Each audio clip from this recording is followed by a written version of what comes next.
guys, welcome back to Downtown Rams. As always, I'm Alexis Kraft, joined here with my co-host Jake Ellenbogen. And guys, we are coming to you after the Rams' Week 2 win against the Atlanta Falcons, where the Rams won 31-27. It was kind of a crazy game. It was a game that started out one way, Jake, and kind of ended another. We did end up with the win. However, the Rams came out in the first half, completely dominated, could not probably have had a better half of football. I mean, Stafford, I think at one point was 12 for 12 before his first incompletion. I mean, he just came out incredibly accurate, making really good plays. The offense was gelling. It was beautiful to watch as a Rams fan. But then in the second half, a lot of miscues, a lot of things went wrong. The Rams seemed to take the foot off the gas and just kind of fell apart. But also, to give credit to the Atlanta Falcons, they came out swinging the second half. They really played a lot better than they did in the first half, and they got a lot of points on the board. So we're going to break that down for you. But Jake, end of the story here is the Rams won. It was a much needed win. We came out after, week 1 with a loss, kind of a brutal loss to the Bills in a game that was highly anticipated, was nationally televised, did not feel good to lose. So we knew that the Rams were going to come out week 2 determined to get that win and determined to prove themselves. And, at least in the first half, they totally did that. It was very interesting to see. Kind of what happened in the second half, and we'll talk about that a little bit. But Jake, overall, what were your thoughts on this game? Because, like I said, it's kind of conflicting for me. It was kind of like I view two different games here. It's one game, but I'm looking at the first half in one way, and I'm looking at the second half a completely different way. Because it really was kind of like night and day. I mean, you and I were talking during the game, but I was also on Rams Twitter during the game, and it was like a 180 shift in perspective and attitude. I mean, we were just rocking and rolling the first half. In the second half, it was kind of like, oh my God, what's going on? Like, we couldn't believe what we were seeing. So I'm kind of viewing it as, two separate games. I guess you could say two separate halves. That'd make too much sense. But Jake, how did you view this game as a whole? I think at the end of the day, you got to feel just thankful that you have a team that can pull this off. I mean, how many games where, you've been in this, you've seen this going back beyond Sean McVay era, Jeff Fisher, Steve Spagnuolo, whoever, how many times have you seen close games go the wrong way? I just think we're at the point, Alexis, where, we're looking at our prize picks and, the Rams are up 3 scores. We're like, yeah, get it to our guy. And, I want to win money. That we kind of, we got humbled a little bit. At least I know I did. I'm looking at my bets and I'm thinking, oh yeah, if they could just throw Akers here, run with Henderson here, throw to Skoranek, get me that over 2.5 receptions. And then all of a sudden it's a game. I think we were all humbled as a fan base to look at the whole, day, the way it started. The other team I covered, the New York Jets, we were just talking about this off air. I mean, they won 31-30 in a game that they had a 99.9% chance of ultimately losing, according to ESPN odds. And we saw them come back from 13 down with not even like a minute and 40 to go. We saw, on the other hand, the Ravens, a team that, I think is going to be in the AFC title game. And they were up 28-7 at halftime. And Tua Tagovailoa, who I know I'm guilty of saying he's not the guy. Other people think he's not the guy. He throws 6 touchdowns. You had all these Tom Brady and the Buccaneers getting shut out for 3 quarters, then coming away with a 10-point win. There are just so many different things in this league and so many different, outcomes. And I just think, the way Sean McVay said it, a win is a win is a win. I mean, this is just really what it comes down to. They were dominant in the first half, and I would have loved to see them finish that. And at one point, your prediction was looking like what it was going to be. But the Falcons, they basically, I think it's a credit to Marcus Mariota, who did a really nice job of managing the football game, and the coaching from Arthur Smith. I think it kept him in the ball game. In case if there was any sort of moment where they could get an interception or they can force a fumble or have a lucky break, it could keep them in this game. And I think that's really how they played this game. I know the Rams came away. You have 3 turnovers this week. You had 4 the last week. Creating. That's 7 in 2 games. Love to see what Raheem Morris's squad's doing. But at the same time, they still have to finish. And, the first half, like you said, I mean, Matthew Stafford was pretty much perfect, right? I mean, aside from the interception, I mean, he was unbelievable, making every throw. I hope to God we finally put that elbow narrative away because it's ridiculous. Guy's clearly okay. Then you look at, they're using Ben Skoranek at fullback in the I formation. They're getting crazy with it. Cam Akers is having some success. Daryl Henderson's having a lot of success. Then you look at the receivers. They're getting Allen Robinson involved. Cooper Kupp doesn't even have a target in the first quarter. He ends up with 15 on the day. Just all sorts of stuff. Tyler Higbee going for 7 for 70, stuff like that.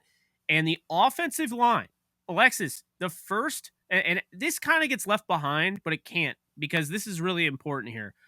Tremaine Ankrum, friend of the show, he has an unfortunate fibula injury. He's out indefinitely. And he has that in the second play. So prayers go out to him, and I hope he's able to have a really good recovery and get back before the end of the season. And I really hate that the football gods could have just let him finish that drive before he got hurt. But the reason I bring that up is because the offensive line was not good enough last year. It just wasn't acceptable last week. And to look at what they did this week, you can say what you will about the Falcons and the level of competition. Sure, they're not the Bills.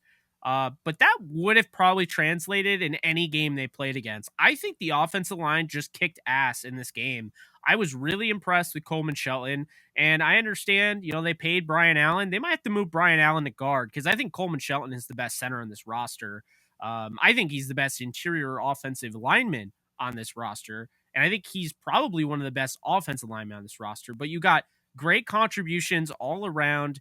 They give up one sack, Alexis. I don't even remember when Stafford got sacked, so I think Like it was late when in he the was second running, half. right? I'm Or pretty did he? sure it was late in the second half because some people kind of jinxed it. They're like, we're going to make it a game without him getting sacked. So And he then actually got sacked, right? Like it wasn't like he ran out of I bounds, and I kind of don't think he did. I that's don't what I'm remember. saying. Like I'm like I don't even remember where he got sacked, but I know it shows on the stat sheet. He got sacked for no yards. I think it was So it wasn't late. like a loss of anything. Hmm. And it was by Ogundeji, who we were talking about last game, Go or last Irish. podcast. But yeah, I just thought the offensive line was everything you could ask for. To lose your backup to your backup at guard, and then come in and throw Alaric Jackson. How about this guy, Alaric Jackson? I mean, comes in, plays really good left tackle last year against Seattle. They had Whitworth out and Nopum out, and now here he is. We gave him some heat during the preseason, like, hey, he's not a guard. I know I myself said, hey, he's just not a guard, right? Well, Alexis, this is also a constant reminder that preseason and evaluating one offensive lineman around, and keep this in mind, he's playing next to Bobby Evans at right tackle, and the center was Jack Snyder. It's kind of a little difficult to evaluate a guy like that. So, I think showing what he could do at guard, when there's actually a starting offensive line, starting caliber offensive line around him was very important. And I just thought the offensive line, was a big headline in this because Stafford really didn't feel much pressure and he was able to just sling it. I mean, he's able to sling it when there is pressure, but not like last week. They needed to make a drastic, shift in, everything. And I thought they did that. So, it's a credit to Kevin Carberry getting those guys ready. It's a credit to Sean McVay. You did see, he made adjustments this week. I did call out, last week, Alexis. We were saying, they could have done a better job throwing Daryl Henderson in pass pro, chipping, doing something to help out the offensive line. And they used Henderson in pass protection. They used Ben Skoranek. I think that just shows that, they're willing to make these decisions. They're willing to change up things. I mean, I know they wanted to be pass happy and stay in 11 personnel coming in the year, and they got kicked in the throat and they had to adapt. And I think that's exactly what they did. And I absolutely love seeing Ben Skoranek at fullback. I think that's the way to go. I think you just got to run it with Henderson because the thing with Henderson, when you get into that I formation, it's all about really what it does is it kind of magnifies the running back. So if you are a quick, reader of blockers and reactor, then having a lead blocker can only make you better. But I felt like having a lead blocker for Cam Akers actually kind of slowed him down. I think Akers is somebody you want to run without the fullback. I think Henderson, it makes it so much easier because he's so much quicker to read blockers, scan the field, and make his cuts. And I just think that, we saw in the first half about as perfect of a game as you could have asked for, at least from the offensive side. The defense is still giving up yards, right? They still, had the bend no break. They're gonna have that. We know that. But the defense still, got stops when they needed to. Arthur Smith is an aggressive play caller, and the Falcons are 0-2 right now. They're going to be 0-2 going in potentially. So they felt like, they're the underdogs in this game. They'll go for it. And that, aggressiveness I didn't have an issue with, but the Rams stopped them. So, I think all in all that first half was exactly what you want to see. And it was a great response from, Thursday Night Football against the Bills. But then the second half's a different story. The second half is a different story, and we're going to get there. You covered what I wanted to bring up first, which was the Ben Skoranek thing. Yes. Because I know that was kind of like a thing that took all of us a little bit by surprise, but that we all loved. Now, something I want to point out, and again, this might be a little bit more my opinion. I know it's your opinion too, but other people might disagree with this. I still like Skoranek as a receiver, but I Yeah. think using him at fullback gives him more opportunity to be on the field, and also to potentially, if a play goes wrong or something happens, become a receiver. It just gets him on the field. I think, I talked about this before a lot last season, but Ben Skoranek was not being used the right way last season. Due to injuries, he didn't really have a choice, and the coaching staff didn't really have a choice, but they kind of were forcing him to play a receiver position that he wasn't really built for and that he didn't really quite understand yet. Ben Skoranek is a big guy. He's tough. He's hard to bring down. At Notre Dame, he was a red zone guy. I mean, the one-on-one battle for the ball. So it's actually, when you think about it, really no surprise that he's being used at fullback because he can body some guys. I mean, we saw him in the game yesterday. He was throwing himself into defenders who were a lot bigger than he was to make the block. I mean, he really went for it, which is good for him. For the good of the team, definitely a team player. So I think that really opens up a lot for the Rams to kind of have a guy, I don't want to use the word utility guy, but in a way, Ben Skoranek can kind of do pretty much anything that you want on the offense other than play quarterback. At least I don't think he can play quarterback. I don't want to Yeah. take that away Maybe he from him. can. Maybe Who he knows? can. But you and I were talking today that theoretically Ben Skoranek, if he put on weight, could even be a tight end. There's just a lot of possibility with him, and I think that this is really interesting. This is the first time I think McVay has really utilized a fullback position, if I'm not mistaken, in his time head coaching. And so, yeah, very much a big fan of that move. You bring up Cooper Kupp. It was funny after the first quarter, we were all like, "This is so bizarre. Why is he not being targeted?" Then he ends up with like over 90 yards and two touchdowns, right? Or one touchdown on the game. He had like Uh, 110 yards. I think yeah, he's got so many 100-yard games. It's insane. well, he holds the consecutive amount for 90 plus yards, like 15 now Yeah. games in the NFL, which is insane. He started that record when Stafford joined the Rams. So, yeah, obviously, Cooper Kupp ended up coming through. Allen Robinson got his first touchdown as a Ram. That was really exciting to see. He almost had two. But He I want had to talk. to, but that we got to mention that. What the hell is that? That officiating gaff is so bad. It didn't I make a big didn't. deal because they threw, they threw a touchdown, right? But it was just so pathetic. That's just awful officiating. You can't blow the whistle when the ball's in the air and say, "Oh, player timeout, player safety."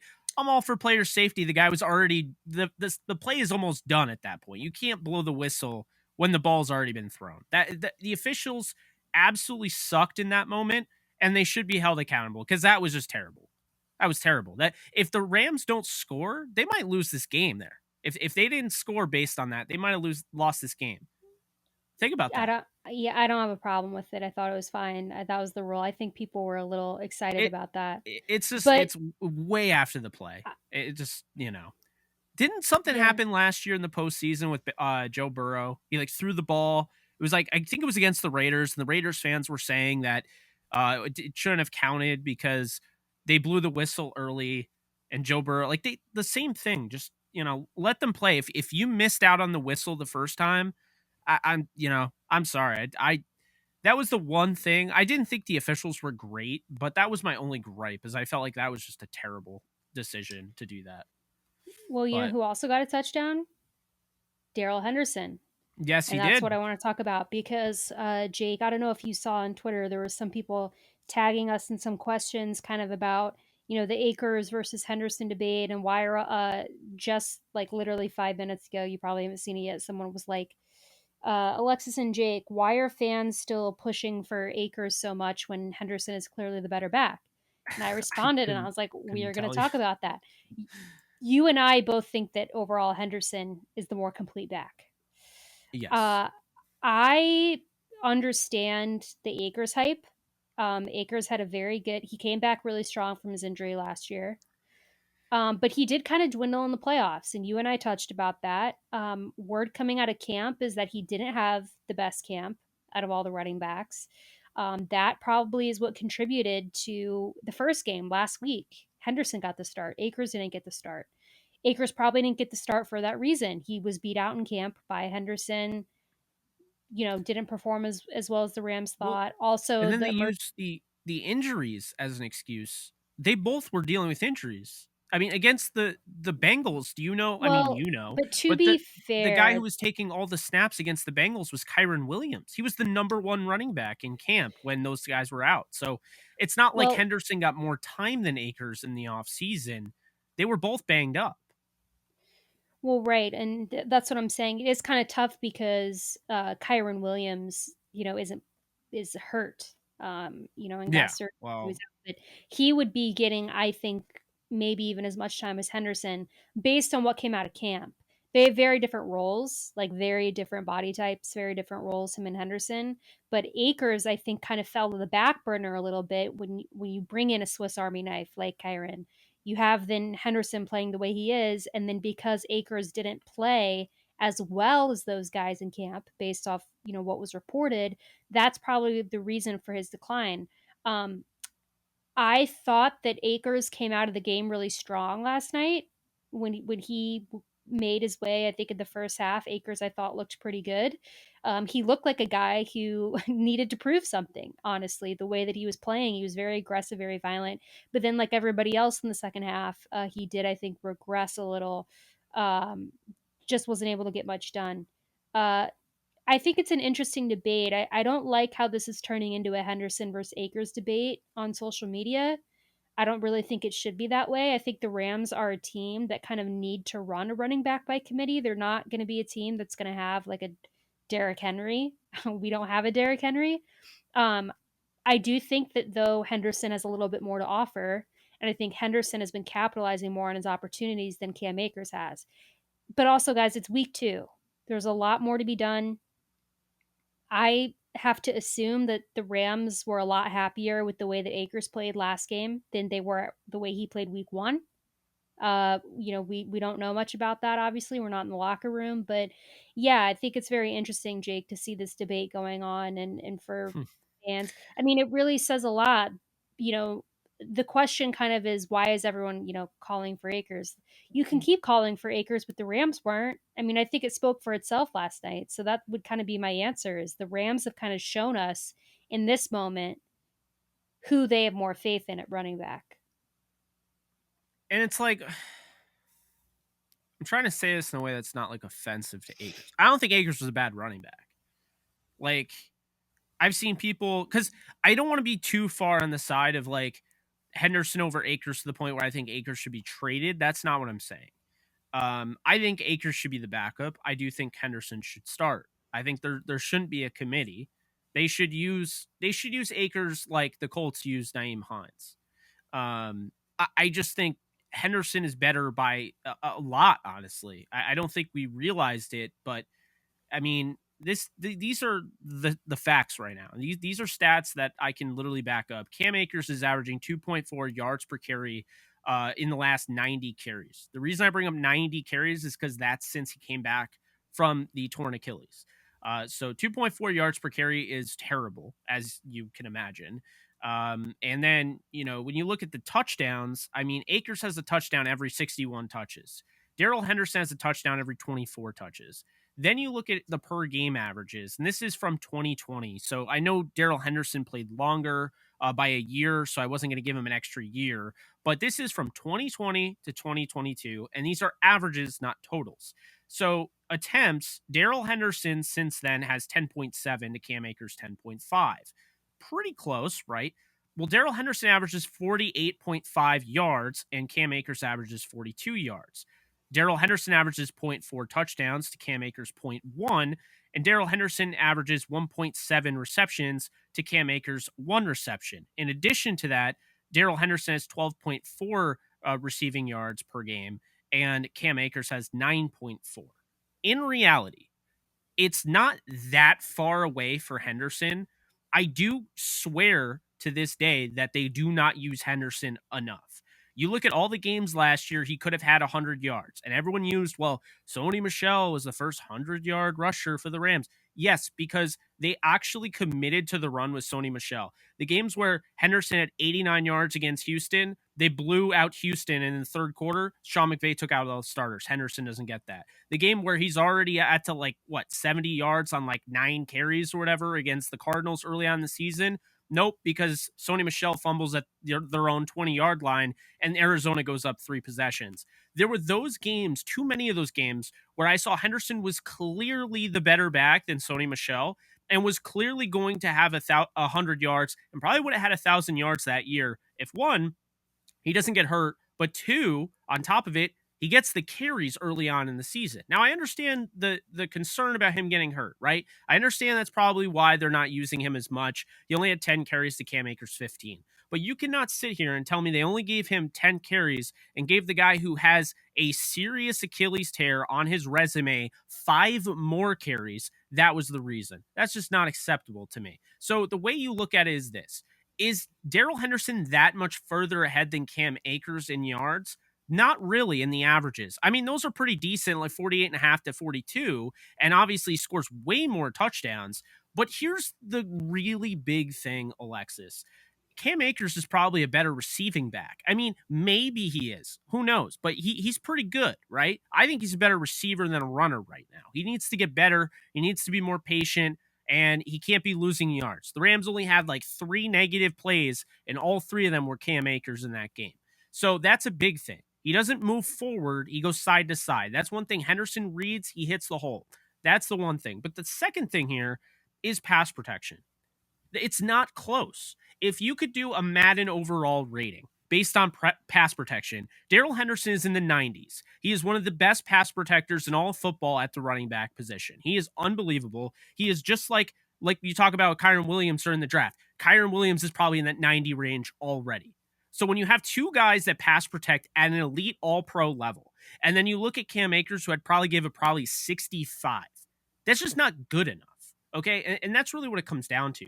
And when you have, an offense that the Rams have, you can't justify keeping the guy on the field that long when he doesn't have the better stats. He's not the better runner. He's arguably maybe the better receiver, but not even guaranteed. And he's far and away not even close to the better pass protector. It's not me hating on Akers. It's not me saying we should trade Akers, because Akers is astronomically, literally, I could not even put a percentage together of how much better Akers is than Jake Funk.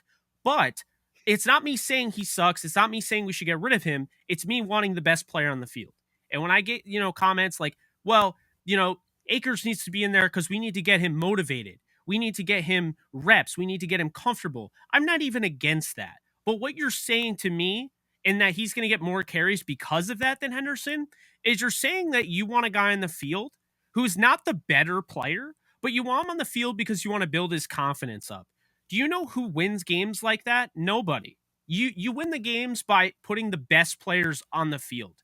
And I understand he had a really good end to 2020. He's a second-round pick, and I do very much like his ability. But at this moment in time, Darrell Henderson in his contract season gives you the best chance to win a football game. And so he should be out there more than Akers. I'm not saying he should be out there the entire game and Akers shouldn't see a step. That's not what I'm saying. But what I am saying is that there really isn't a debate.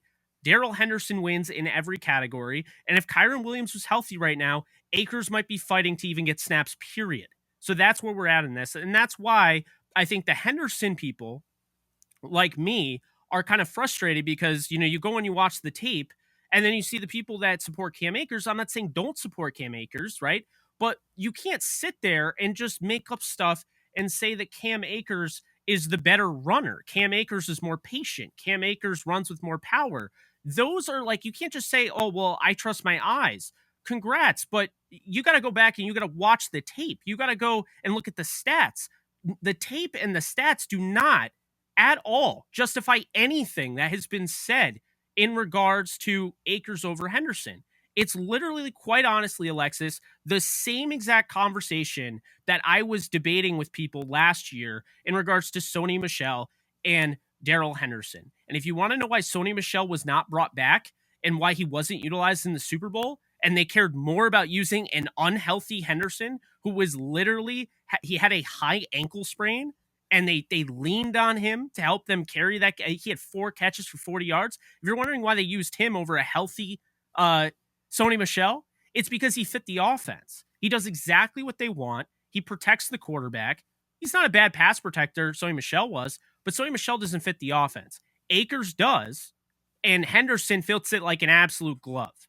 And that's, to me, why I think this, Alexis, was more about, like I said, or like people were saying, I think it was more to get Akers comfortable. I don't think we're going to see this usage moving forward because the Rams are going to look and be like, okay, Cam Akers averaged 3 yards per carry in this one. Henderson was averaging, he averaged 4.7, was over 6 until that bad run at the end of the game that was really just to run out the clock. I just don't think it's not even close. And I think now that you have Ben Skoranek, the possibilities are endless because it makes, Darrell Henderson's job that much easier. And I think he's going to have a really good game against Arizona if they keep doing that I formation, because I don't see who's going to stop it. The way he can read blocks and the way he can react, he's a great running back. He really doesn't get his props, but that's why I think you have that argument. You have people that, I'm not saying everyone who sides with Akers is wrong, but I do think that he's very much, and not Akers himself, but I do feel like that side of the fan base is living too much off his 2020 season, his end of 2020 season, and not really with us in reality right now. The reality is the last 90 carries, Cam Akers has 2.4 yards per carry, and he needs to show us more.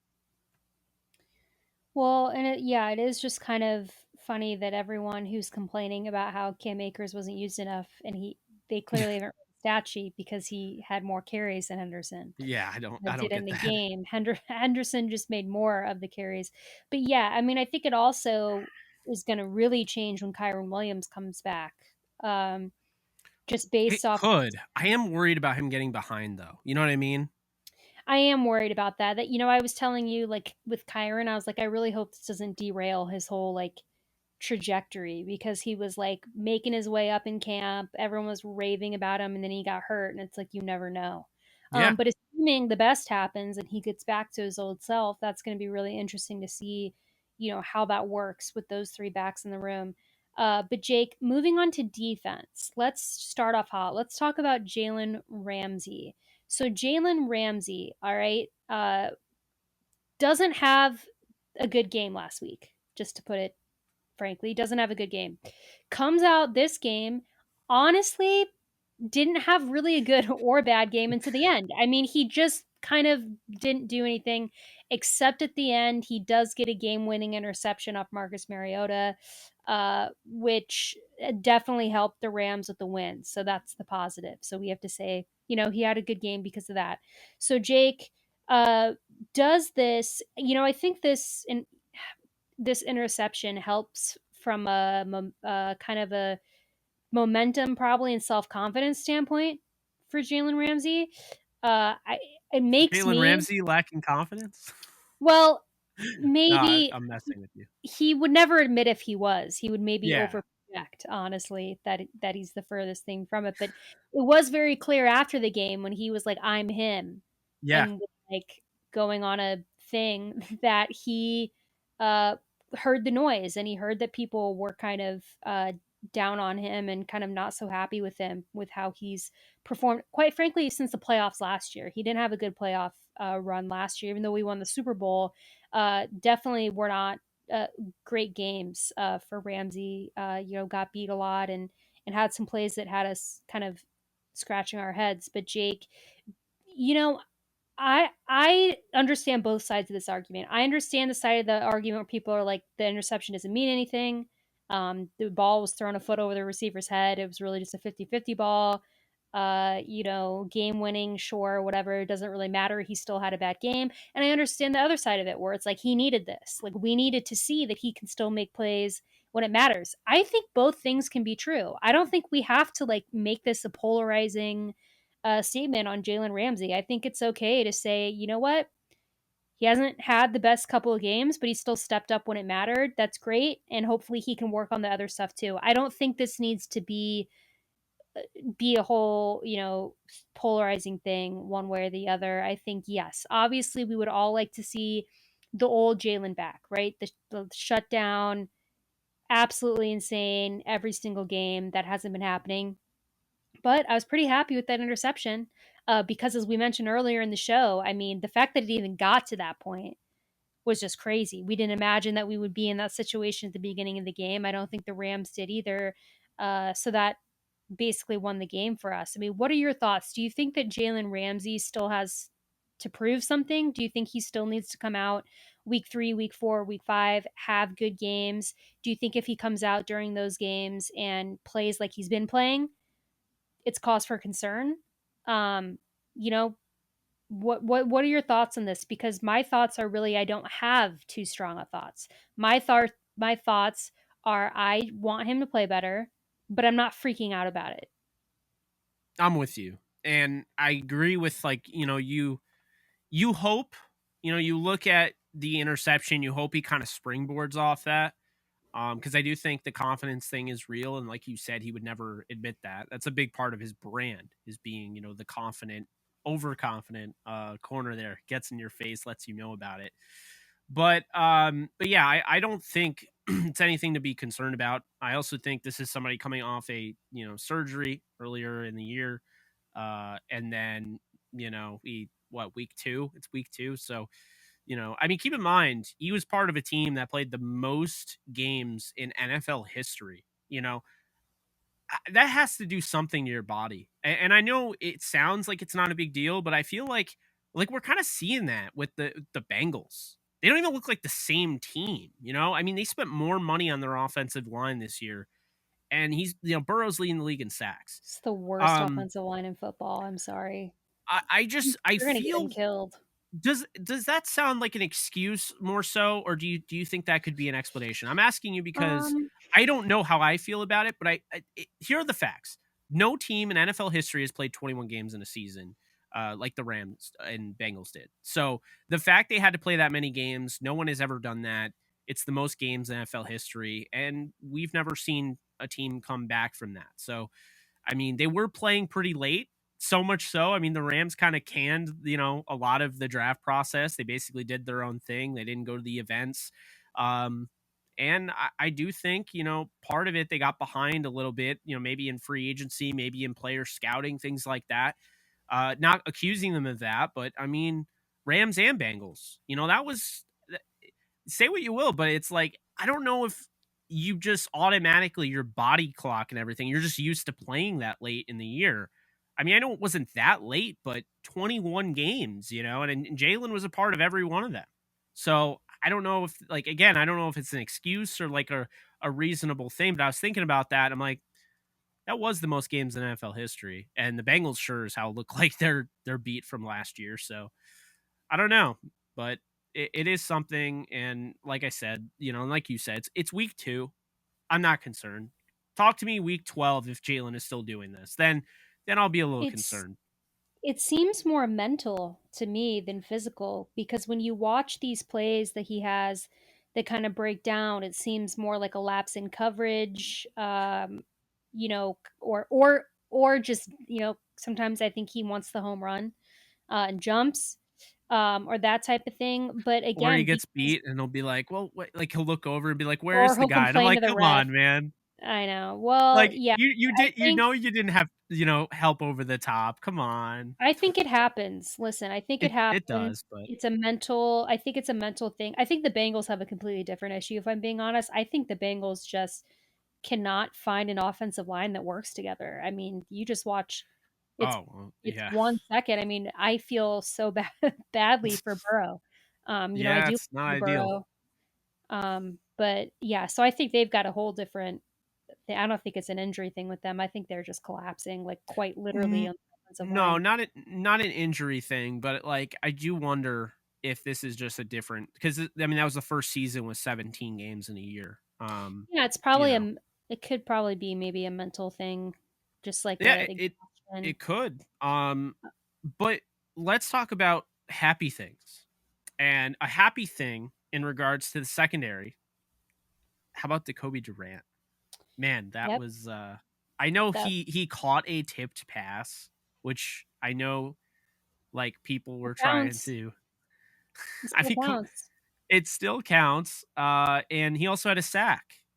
Yeah. And I think he looked super comfortable out there. Kind of goes to what I was saying last week. I don't mean to, go after these guys personally, but I just don't think David Long was playing up to that level. I don't think he was playing at a level where you could you could totally understand, okay, this is why they sat him in preseason. They cannot get away with losing him. I feel like if David Long was not in there, you could get away with Jacoby Durant, you can get away with Darion Kendrick, you can get away with Robert Rochelle. And I don't even know if I would use the term getting away when it comes to those guys because I think the best player in that position was Jacoby Durant. Now, we'll see about Troy Hill. He suffered a groin injury and left the game. We'll see if that ends up having any lingering effects, but I want to see number 14 in there all the time. I think he's got the speed. I think he's got, he's definitely cut out for it. And this is somebody that, even at South Carolina State, getting picked on by Clemson all game. If you watch the film on that, he just balled out. He had 2 interceptions in that game. He really did a nice job of hanging in there. That game was a blowout, but he never at any point felt like it was too big for him. And that's what I kind of feel like now. You saw that. I would want him to start next week with Jalen Ramsey, with Troy Hill. I want to see that because I think you saw some great things out of him. You got absolutely fantastic contributions from your linebacker group. I don't know if people realize, but I mean, this is the best linebacker group in years that the Rams have had. And I was a big fan of Corey Littleton, big fan of Corey Littleton. But watching Bobby Wagner and Ernest Jones, this is the best Rams linebacker group since I'd say because Laurinaitis had some good moments, like guys around him, but I don't feel like that equals what these two are. These two are like on the level of like having London Fletcher. So you go back a while. And London Fletcher was on the Rams for that long. London Fletcher, Tommy Pauly, I'm sure I'm missing a guy. I just think they're fantastic. I have no complaints about them. I think they have the range for the position. And one last thing I'll throw, but before I hand you over the mic again, I just want to say this: Kyle Pitts. I understand he got shut down last week, and I know people are concerned about him. I think the Rams just did a damn freaking good job of shutting him down. Like, I don't think it's a Kyle Pitts thing. I think he's definitely capable, but if you look, I mean, the Rams really just tried to, shut him down. And good for Drake London, who by far looks worthy of being a first round pick because he gave the Rams some problems in this game. And Mariota did a nice job off script, but the Rams really did a nice job holding Kyle Pitts had like 16 yards in this game. I mean, that's a win, I think, because we've seen, he had 1,000 yards last year as a rookie tight end. That's not really a common thing there. So anytime, he's out there, you have to worry about him. They also shut down Cordell Patterson, a guy who ran for 130 plus last week, and he didn't even have 50 yards rushing. So I just think, the Rams made adjustments and, there's a lot of good things to take away from this game. I'm not going to look at it like, oh, they almost lost, I'm going to take away the good things and the fact that thank God they won because, like Sean McVay said, no style points in this league. Yeah, well, it's interesting you bring up Bobby Wagner because I said in the episode before this one, our game preview, I was like, I'd love to see Bobby Wagner just have a really, really good game this week because he was kind of kept quiet a little bit against the Bills. And I thought that he did that. And I think you're right. I think it's like we finally have two really, really good middle linebackers that we kind of have like lacked, especially in recent seasons. We've kind of been on here talking Yeah. about how we'd really love to have a really good middle linebacking core. But overall, I thought our defense did a pretty good job, except for at the end in the fourth quarter. I think they kind of, as did everyone, I think they kind of collapsed a little bit. We're really confused. Just kind of wasn't good. But overall, as a whole, I thought our defense did a good job. To close this out, Jake, last thing we're going to cover, bend don't break, because it's a very controversial topic in the Rams world. It's something that you and I are not the biggest fans of because when it does break, it can be really bad. It doesn't always work. The concept's great, but we've seen it come back to bite the Rams a lot. So, what are your thoughts on the bend don't break defense? um, I just died over here. So the bend don't break defense, I get it. It worked last year, and I really like Raheem Morris, and I'm not like clamoring for the guy to get fired or anything like that. Obviously, big fan of his. I just hate the 10-yard cushion. Like if you have say the defense, okay, 9 yards to get the first down, the defense is playing 10 yards off.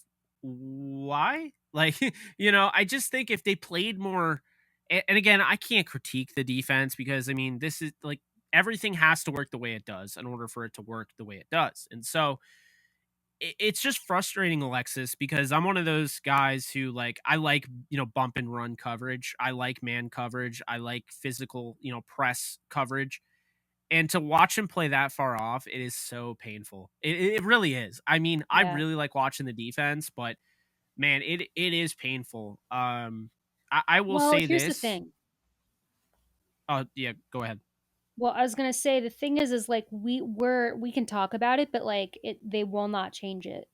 No, no, They did this all last maybe season and they won a Super Bowl, and this is what they yeah. want to do. They're not going to change it, but yet I do think we make very valid criticisms of this type of defense, and it does not always work. No defense is 100% perfect, but I feel like this is like very, like you said, it's the cushion. I'll let you continue your thought, but it's very infuriating to watch. It is. I just wanted to say that Troy Hill, there's some news from the Rams. They're not feeling like Jordan Rodriguez reporting. She doesn't get the feeling that Troy Hill is going to be playing. And she also mentioned Jacoby Durant. And I don't know if I missed something, Alexis, but I don't remember Jacoby Durant suffering any injuries. So that's something to apparently look out for. They're not sure about Jacoby Durant.